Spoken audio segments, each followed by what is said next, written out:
most of those risks are elements of not having local support to build this. We want to get a team together. How do you quantify that? So that's what we owe you. You take a risk that it's going to get delayed, and then you try your best to put money associated with that would get delayed. So we would have loved to have built this thing for less than $1 billion 10 years ago, but... Viewers, you're welcome back to another episode of The American Enigma. If you are new on this channel, do well to smash that subscribe button to get more updates on uncensored analysis. Today we've got a situation on our hands. I just listened to a government hearing that should have been about protecting America's infrastructure and investing in our national resilience. But instead, it was the perfect storm of bloated bureaucracy, fuzzy math, and political paralysis. We've got two major trust funds here, the Inland Waterways Trust Fund and the Harbour Maintenance Trust Fund. These are supposed to be our insurance policies for the future. Real-world, nuts and bolts stuff like keeping our ports open and our rivers navigable. If that sounds like basic government responsibility to you, you're right. So, sit back and listen carefully. I've got a few questions, gentlemen. Let me start with you, Mr. Secretary. I'm trying to understand how you and all of you in OMB are thinking here. Where does the money come from for the Inland Waterways Trust Fund?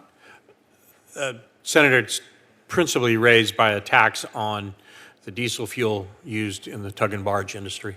Yeah. Do you know the balance in that account off the top of your head? I don't know off the top of my head. I'll be happy to provide that to you for the record. Okay. Exactly, but it is not insignificant. I'm sorry? The balance is not insignificant. Okay. The proposed budget proposes not to spend it. Why would we? It can't be used for anything else. Why would we not spend it? Sir, well, first of all, most of the needs that and I'm going to kind of back up with the Corps' capabilities. Most of the needs that we were currently capable of using that trust fund for were moved forward into the 25 spending plan. So a lot of that were taken care. A lot of those projects were funded in 25 pretty close to their full capabilities in the interim future. And it also, the advantage of the trust funds is that they're designed to be for monies to be raised to used, including out years, and over a longer period of time. So, we moved the funds forward into 25 for most of the projects that were currently ongoing, and then the projects, there were balances left that will be used in future years to fund projects as they come up and the Corps' capability come available. So, Mr. Secretary, you're saying you don't need the money right now? No, sir, we're going to need the money very soon. I'm talking about right now. It's a timing issue? I would say largely, sir, yes. Could we always use some, what we don't want to do is get into a situation where we're trying to spend money just because it's about to expire. Agreed. We'd rather find that, fund it as the projects need it as they go forward. Where's the money come from for the Harbour Maintenance Trust Fund? Sir, it's a value-based user fee that is charged against all cargoes entering or exiting the United States. Okay. It's got some money in it, does it? It does. And again, to be used over time. Right. This proposed budget only proposes using $1.7 billion, is that right? Yes, sir. That's below the mark that we set, is it not? Yes, sir. How come? Again, more of a timing issue. Some things were moved forward. Others, the president did put a focus on what were principal federal responsibilities, which is the maintenance and dredging of federal channels. And so, again, the Harbor Maintenance Trust Fund is to be used over time for those projects. Okay. Well, nobody's thinking about using this money for something else, are they? No, sir. Okay.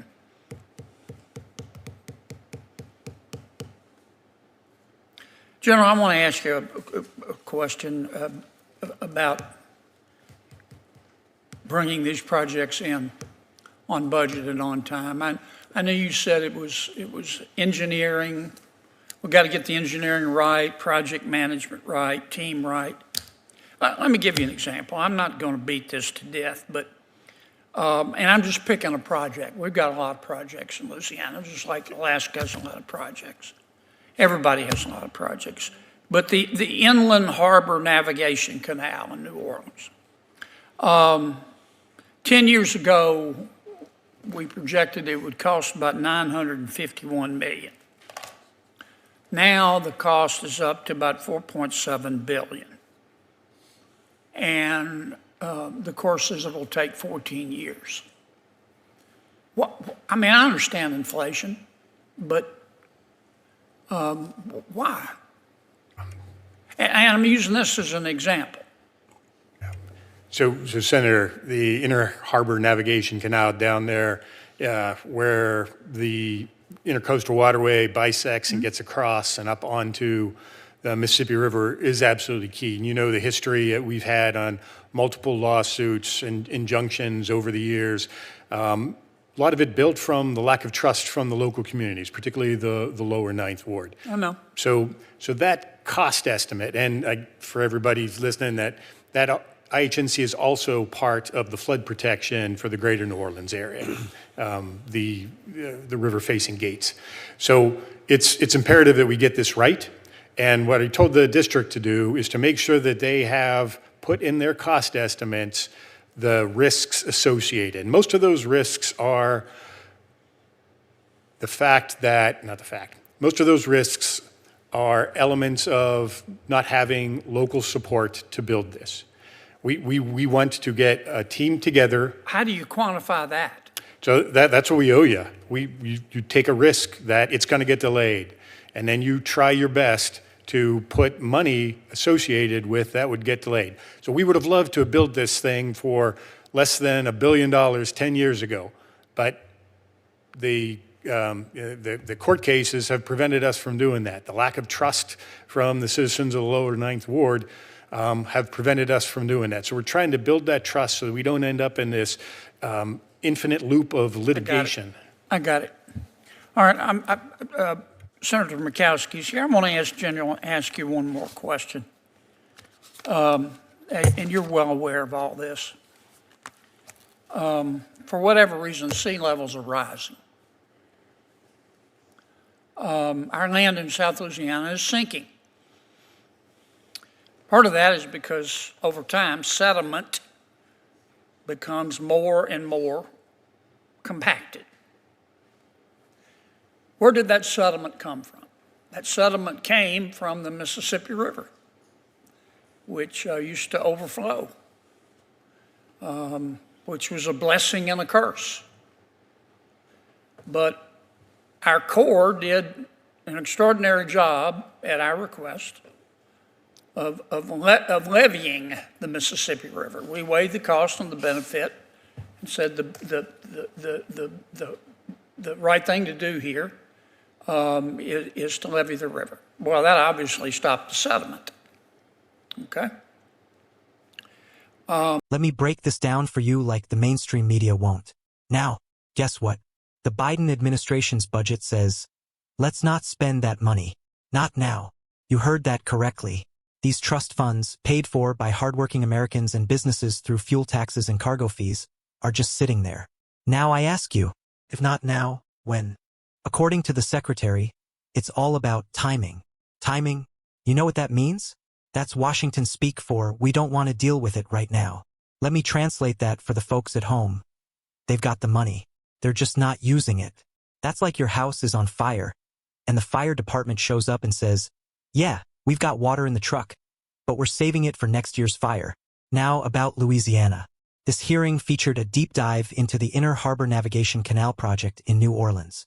10 years ago, it was budgeted at just under $1 billion. Now, $4.7 billion. And it'll take 14 years to finish. 14 years. Think about what you've done in the last 14 years. You could have raised a child, started a business, served multiple tours of duty in the military, and they can't dig a canal. Why? According to the general, the delays and cost overruns come from surprise, lawsuits, court injunctions, and lack of trust from the local community. Now listen, I understand community concerns, but this is exactly what happens when we let the trial lawyers and special interest groups hijack our national priorities. We're not talking about a park renovation here, we're talking about national flood protection and navigation infrastructure. And while they're trying to figure out how to manage risk and rebuild trust, our tax dollars are evaporating like water in the desert. How about this? Stop worrying about pilot programs and out-year planning and start getting these damn projects done. You know, I find it incredibly ironic that this same government that can't build a canal without quadrupling the cost is also telling us we need to trust them with a multi-trillion-dollar Green New Deal. If they can't manage a harbor, why on earth would we let them manage our energy grid? Now, let's talk about something every American ought to be concerned about. Land subsidence and sea level rise in South Louisiana. Yes, the land is sinking. Yes, the sea is rising. And yes, the Corps of Engineers played a part by leveeing the Mississippi River and cutting off the natural sediment flow. Now, nobody's saying to tear down the levees. That would be lunacy. But we do need a real solution. And guess what the solution is, according to the general? Elevating homes, pilot projects, careful study. In other words, more bureaucratic dithering. How about we unleash American ingenuity? Let the free market get involved. Empower landowners. Fix the regulatory nonsense that prevents private investors from restoring wetlands. The secretary actually had a halfway decent idea, letting landowners in South Louisiana sell mitigation credits to developers in the north. Makes sense, right? Give people a financial incentive to fix the land they own. But, big surprise, federal regulations are in the way. Not even the law, just regulations. That's DC in a nutshell. And here's what burns me the most. These funds were created with a purpose. We tax diesel for the Waterways Fund.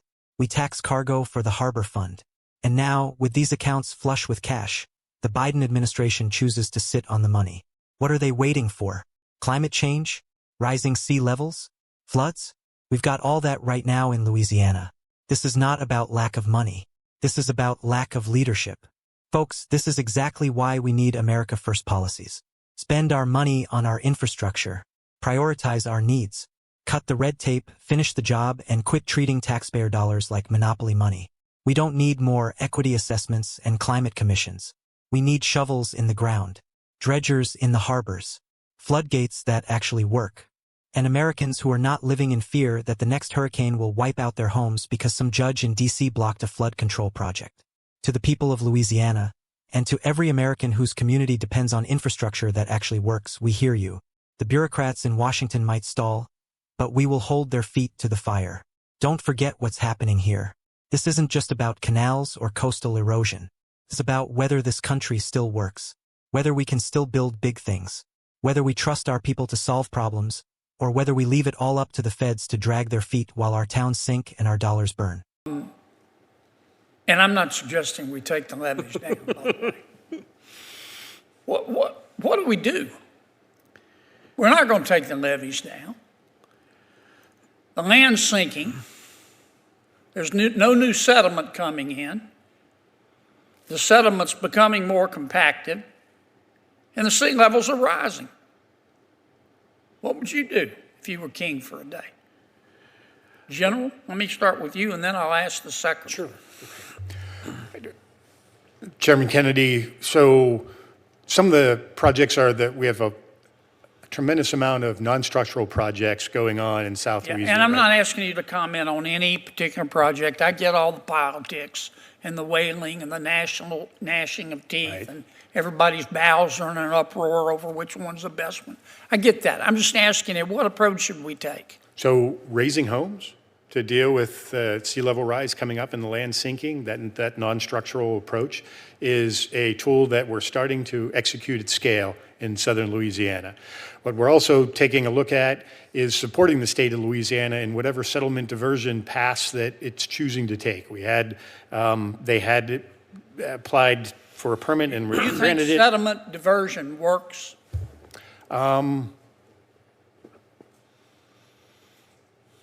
In some instances, I believe it does. It has to be done very carefully. And And anytime we move the Mississippi River off from where it's going to someplace else, that's going to have tremendous forces. And so we have to take a look at that mindfully.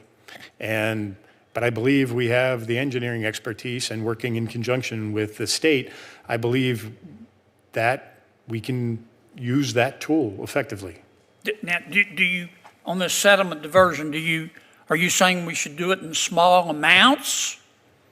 Pilot Or projects. larger amounts, or does that matter? I think pilot projects to prove that we know what we think we know are always wise. So you're thinking of a pilot project? I think those, We've done some. we have done some. We don't have enough pilots? I'd owe you a better, more detailed answer on that. Okay. What do you think, Mr. Secretary?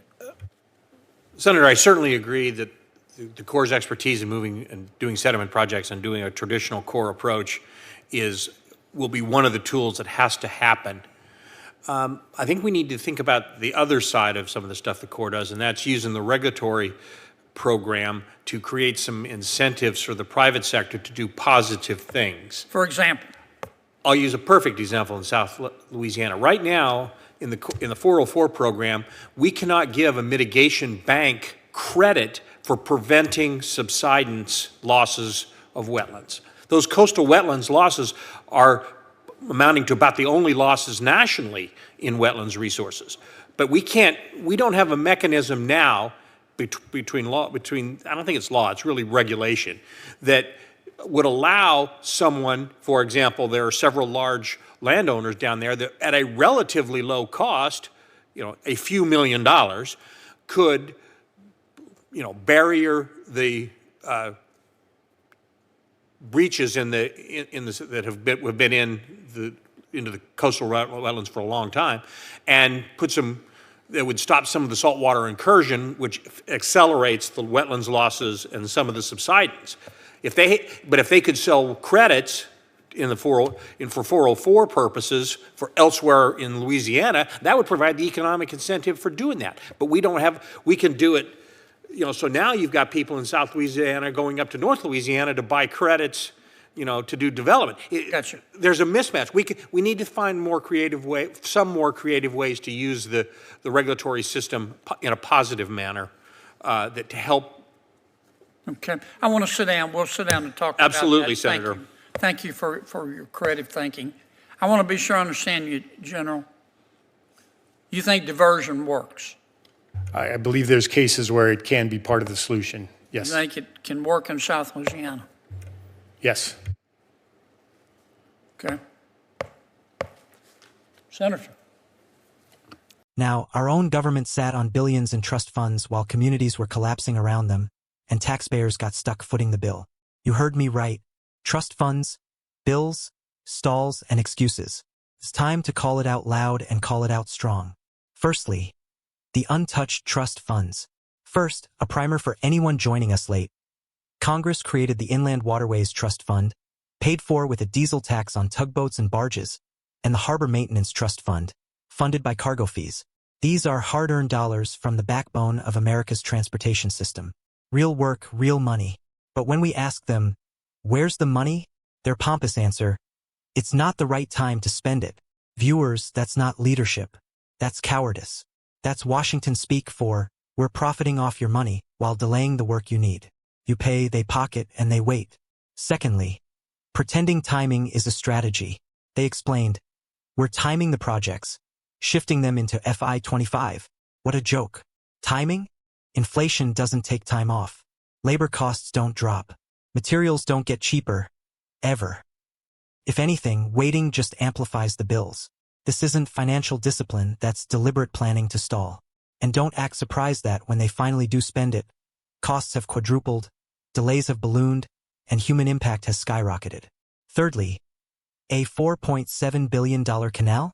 Really? Enter the Inner Harbor Navigation Canal in New Orleans, the iconic case study in bureaucratic failure. 2015 estimate, $959 million. Today, $4.7 billion. Estimated timeline, 14 years. 14.